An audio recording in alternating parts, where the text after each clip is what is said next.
Parmi la multitude de prières juives qui existent, une est certainement la plus iconique. Prononcée par tous les juifs du monde, sans exception, le Shema Israël parcourt le temps et les événements de la vie juive.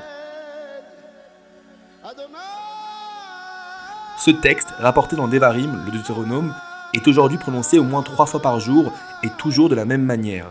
Découvrons ensemble son histoire.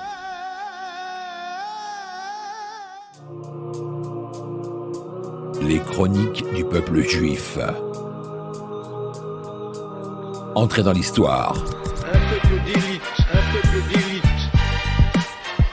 de lui-même et dominateur.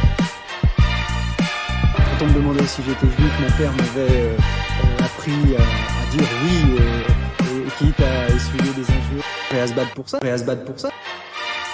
Dans ce podcast, nous parlerons histoire, culture et pensée juive. 3000 ans d'obstination et de persévérance à exister. Meir Lando. Bonne écoute. Quand des juifs apprêtent à mourir, ils prononcent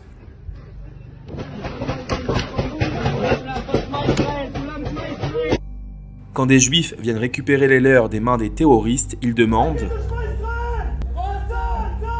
Enfin, quand des juifs partent à la guerre pour protéger leur famille et leur patrie, ils crient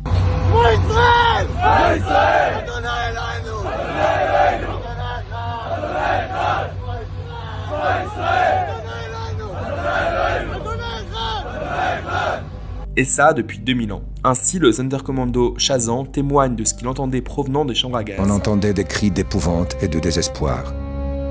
Souvent, les gens priaient. On entendait « Shema Israël ». Le petit Mortara, enfant juif kidnappé par le pape en 1858, déclare en revoyant sa mère après des mois de séparation Elle dit le schéma tous les soirs et aussi le matin, je te le jure. Schéma Israël, Adonai Elohim, Adonai Elohim. Je sais, c'est bien. Je veux rentrer à la maison. Je veux rentrer à la maison. Et si on remonte dans les tréfonds de l'histoire, des témoignages multiples rapportent cette prière dans la bouche des Juifs. Quand, le 25 avril 1288, la communauté juive de Troyes est envoyée au bûcher, car ils refusent la conversion, Isaac Châtelain, sa femme enceinte, leurs 2 fils et leur bru, les mains liées dans le dos, récitent le Shema Israël en allant au bûcher, comme en témoigne le Mémorbourg de Salomon Simcha dans les archives du Vatican. Cette prière qui permet aux Juifs à la fois de se reconnaître, de témoigner et de prier porte en elle un message simple à première vue. La traduction du premier couplet est la suivante. « Écoute Israël, l'Éternel est notre Dieu, l'Éternel est un. Béni soit le nom de la gloire, de sa royauté à tout jamais. Tu aimeras l'Éternel ton Dieu de tout ton cœur, de toute ton âme, avec tout ton pouvoir. Que les paroles que je t'adresse aujourd'hui soient sur ton cœur. Tu les enseigneras à tes fils, tu en parleras assis dans ta maison, en marchant sur le chemin, à ton coucher et à ton lever. Tu les attacheras en signe sur ta main, et elles seront comme frontaux entre tes yeux. Tu les écriras sur les poteaux de ta maison et à tes portes. » Maintenant que nous avons la traduction des premiers versets, comment cette prière est devenue aussi virale, alors qu'il existe bien d'autres textes iconiques? Pourquoi les Juifs la prononcent-ils avant leur mort, avant leur coucher, 3 fois par jour, à la fin de Kippour et j'en passe? Elle semble être prononcée pour la première fois par Moïse, aux enfants d'Israël peu avant sa mort, vers 1272 avant notre ère. Mais les sages juifs la remontent bien avant, vers 1506. Rabbi Shimon ben Lakish explique ainsi que lorsque Yaakov, Jacob, sur son lit de mort, appelle ses enfants, le texte écrit « Réunissez-vous et je vous enseignerai ». La phrase ici est exactement la même que celle du texte du schéma. Ainsi, le patriarche, avant de mourir, aurait récité le texte saint. Ou plutôt, il l'aurait cherché. En effet, Rabbi Shimon explique que sur son lit de mort, il aurait pris peur en voyant ses enfants. Il leur aurait dit « Comme Abraham, mon grand-père qui a sorti Ishmaël, comme Isaac, mon père qui a sorti Esav, peut-être que de moi aussi proviennent des passouls, des gens indignes. » Ses enfants l'auraient regardé et leur auraient dit «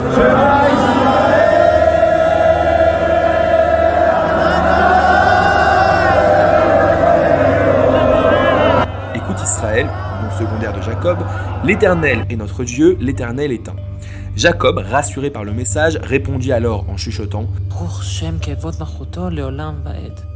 Béni soit le nom de la gloire de sa royauté à tout jamais. » Ainsi, le rapport à la mort et le schéma semblent évidents. Cette prière dans l'Antiquité a été récitée au moins à 2 reprises par nos ancêtres, Jacob et Moïse selon la tradition, mais pas uniquement. Lorsque les Romains font la guerre pour la seconde fois contre les Juifs d'Israël et assassinent Rabbi Akiva en 135 de notre ère, il est rapporté que durant sa torture, il récite le schéma Israël. Ses élèves lui demandent alors « Maître, jusqu'ici ?» Il leur répond « Jusqu'à maintenant, je n'avais pas compris la signification de la phrase « Tu aimeras l'Éternel ton Dieu de tout ton cœur et de toute ton âme.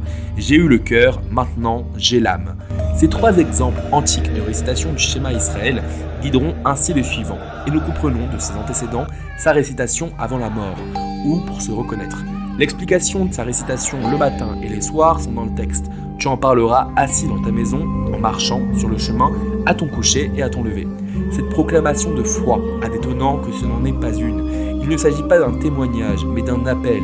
Un appel ou un rappel qui comporte en lui le message de l'éternité, de la transmission et de l'amour. Shema Yisrael, Hashem Elokeinu,